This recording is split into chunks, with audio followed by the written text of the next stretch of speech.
Bonjour, Myriadé Kamouzou à l'état civil, citoyen français et béninois, marié, père de 2 enfants maintenant. Dans la vie, j'ai 2 passions. La première, c'est pour le métier que je fais, celui de consultant en système d'information. Et donc, du coup, la passion, c'est juste de pouvoir être utile, aider au quotidien les clients à gérer toutes leurs problématiques liées à leur système d'information. Et ma seconde passion, c'est l'élégance masculine. Le chiffon, comme on le dit, ça, c'est une autre histoire. Oui, c'est vrai que c'est un parcours assez international, en tout cas avec beaucoup de pays. Les seules choses qui sont volontaires dans ce parcours, c'est le mouvement de l'Afrique vers la France qui était voulu. J'avais besoin d'aller y étudier, y avoir de l'expérience et le retour aussi qui était voulu. Sinon, le reste, c'est juste des opportunités que les gens ont bien voulu me donner.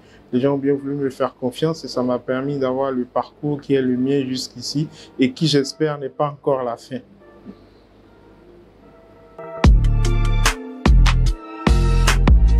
Oui, Manager Technology Strategy and Transformation, c'est un titre comme vous voulez, LinkedIn, c'est comme certains Head of ou d'autres encore leaders. Mais bon, un peu plus sérieusement, ce n'est rien d'autre qu'un travail de manager dans une boîte de conseil classique. Ça consiste simplement à gérer des missions de conseil de bout en bout, c'est-à-dire depuis le planning jusqu'à la fourniture des livrables, le management des équipes et le tout pour pouvoir satisfaire le client, lui apporter des solutions concrètes à ses problématiques. Donc c'est vraiment ça, hein, mon travail au quotidien, mon travail de manager dans une boîte de conseil. Voilà. C'est un parti pris que je m'apprête à faire. Après, je suis tout à fait ouvert au débat. Pour moi, pour réussir dans le métier de consultant en stratégie IT, il faut d'abord avoir un profil gestion, un profil métier. Pourquoi? Parce qu'il faut appréhender les problématiques des différents métiers auxquels on est confronté. Il faut être en mesure de comprendre ce que les gens nous expliquent en comptabilité, en finance, en marketing. Et ça nécessite vraiment une bonne base en gestion. Quand on vous met par exemple sur des problématiques de mise en place d'un système de comptabilité analytique, si vous ne savez pas ce que c'est que la comptabilité analytique, si vous n'êtes pas en mesure de discuter avec des gens du métier, vous ne serez pas à même d'être percutant sur les solutions que vous leur proposez en termes informatiques. Donc pour moi, c'est d'abord un métier de gestion avant un métier IT. Bien sûr, la couche IT permet de pouvoir mieux faire communiquer les deux volets, mais c'est quand même très important. Le métier est ouvert aussi aux ingénieurs qui peuvent, avec un peu d'effort, se faire former sur les problématiques métiers. Et avec l'expérience, le tout forme un bon mélange qui permet de réussir. Oui, le sujet de l'inclusion numérique, c'est un sujet qui m'intéresse beaucoup. Pour moi, c'est très important. On vit dans un monde de plus en plus connecté, sinon, que dirais-je, un village planétaire. Ça fait vieille expression, mais c'est le cas. Aujourd'hui, l'Internet est primordial pour faire du business, pour apprendre et pour faire beaucoup de choses. Et l'Afrique ne doit pas rester en marge. Les populations ne doivent pas rester en marge.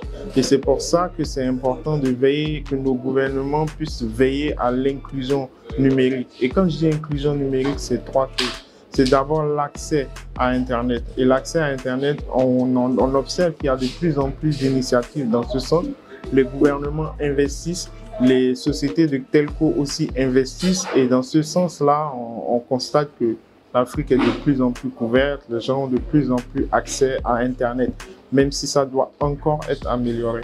Le second volet, c'est le volet, je dirais, de l'éducation. Il faut que les gens soient éduqués à la chose, que les gens soient éduqués aux usages. Et sur la question des usages, je pense qu'on n'est pas forcément très bon, parce que aujourd'hui en Afrique, force est de constater que les usages sont plutôt tournés vers le divertissement, là où en Chine, par exemple, les usages sont tournés vers l'apprentissage. Quand tu prends un TikTok chinois, ce n'est pas la même chose qu'un TikTok à Abidjan. À Abidjan, on est plus tourné vers le divertissement, ce qui est dommage. quoique le divertissement aussi, ça participe de la bonne humeur et du tout, mais il faut plutôt avoir des usages liés au business. Et on devrait encourager des initiatives dans ce sens. Et le dernier volet, c'est le volet contenu. Donc le contenu, c'est vraiment avoir des contenus de créateurs africains pour les Africains et par les Africains. Et ce n'est que comme ça que l'inclusion numérique sera un succès en Afrique.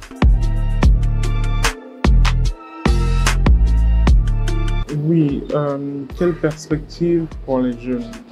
Écoutez, à cette réponse, je n'ai rien de gravé dans le marbre. Ce que je sais, c'est que le domaine est en pleine expansion, notamment sur les problématiques cyber, sécurité des systèmes d'information.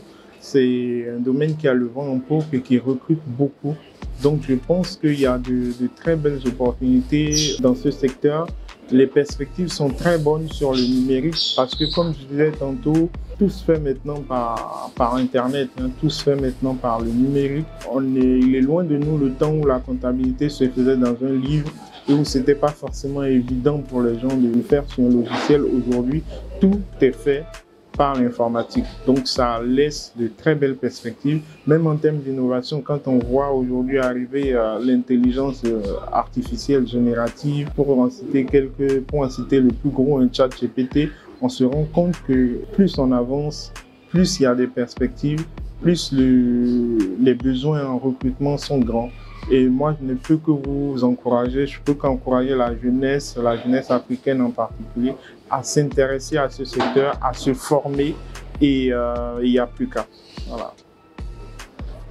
Merci à Mion TV et TAF News pour l'opportunité qui m'est donnée de pouvoir m'exprimer ou me faire connaître. J'ose espérer que cela a été utile à certains d'entre vous. À plus.